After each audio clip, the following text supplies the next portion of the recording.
As the sun comes up, we'll begin to see more detail, but each of those lights generally corresponds to a hangar. It's a pretty spread out area. The base itself is several miles long. Now, what exactly is 7 miles long? The lights we're looking at there, or well, it all depends upon how you measure it. The actual block of land that we know of as Area 51 is about 10 miles by 6 miles. So that block isn't terribly big, but it's surrounded by all this buffer of military land.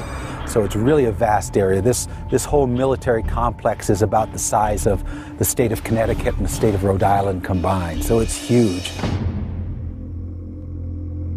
As the sun begins to rise, these close-up, high-definition views of the most secret base in U.S. history are a television first.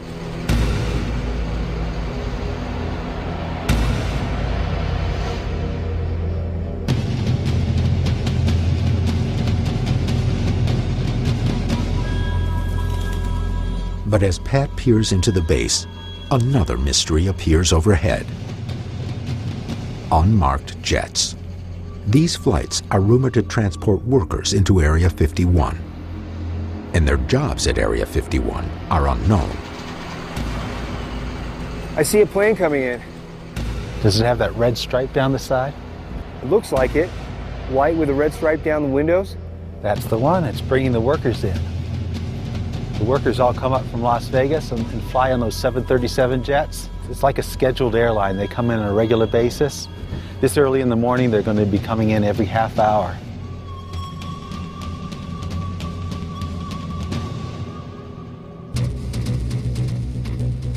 But the light of daybreak is now giving extremely clear views.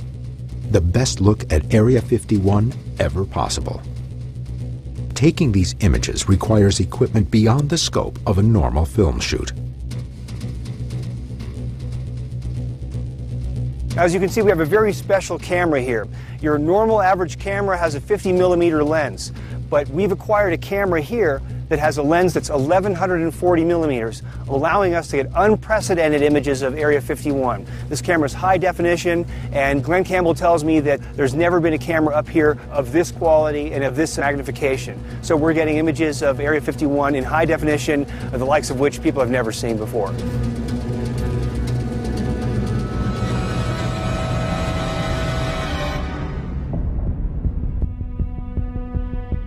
The camera reveals a giant runway and a string of buildings that make up the bulk of Area 51.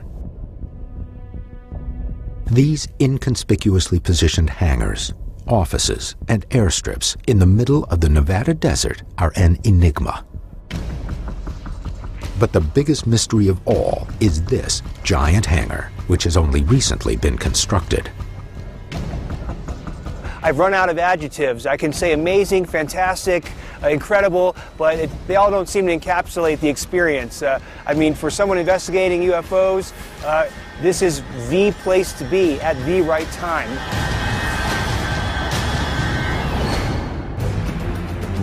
What is happening inside the massive hangar, clearly visible from the top of Tickaboo Peak? The most current satellite imagery of the base reveals the cutting-edge possibilities. And this big one is really unusual. A drive near the borders of Area 51 has revealed extraordinary security measures. Discussions with a former CIA pilot have explained a theoretical alien technology being tested. And now, a trek to the only legal vantage point of Area 51 has brought back astounding high-definition images of a giant hangar that have raised more questions about what's happening inside.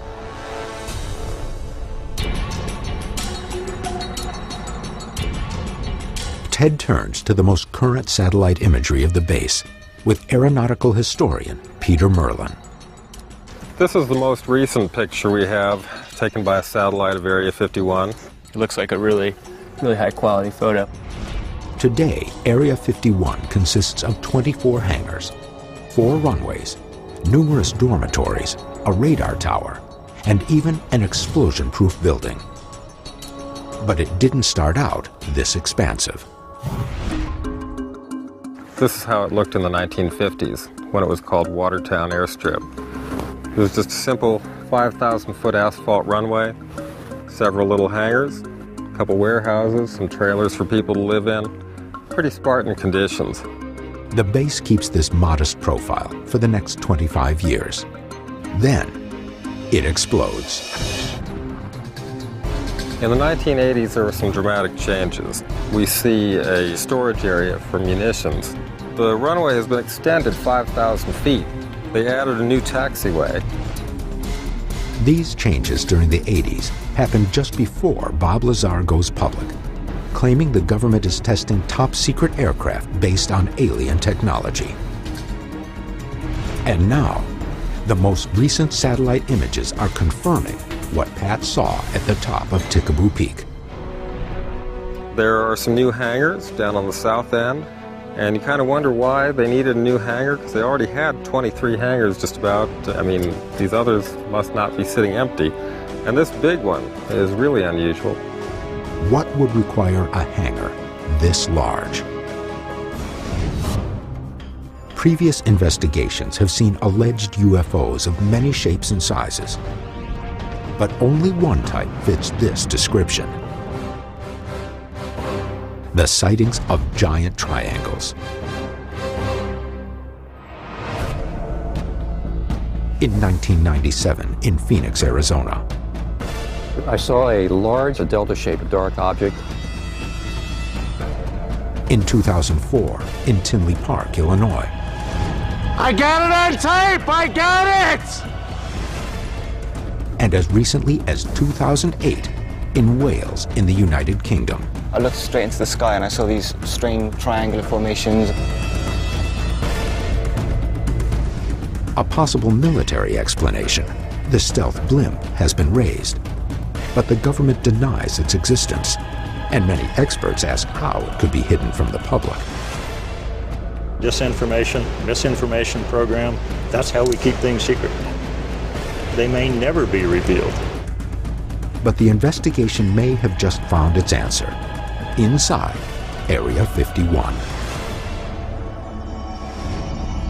Is this hangar proof of an emerging top-secret technology responsible for UFO sightings over the past decade?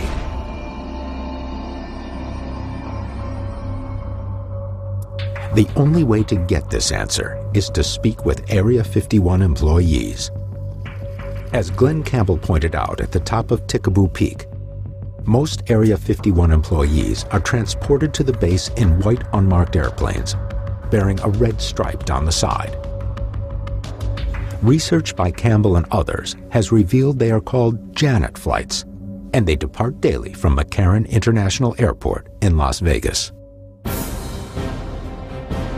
Pat and Glenn are attempting to track these anonymous Janet flights from the ground, while Bill and Mark Farmer are observing the Janet flights from the 18th floor of the Tropicana Hotel, one of the only locations in Las Vegas that provides an actual view of the Janet flight terminal.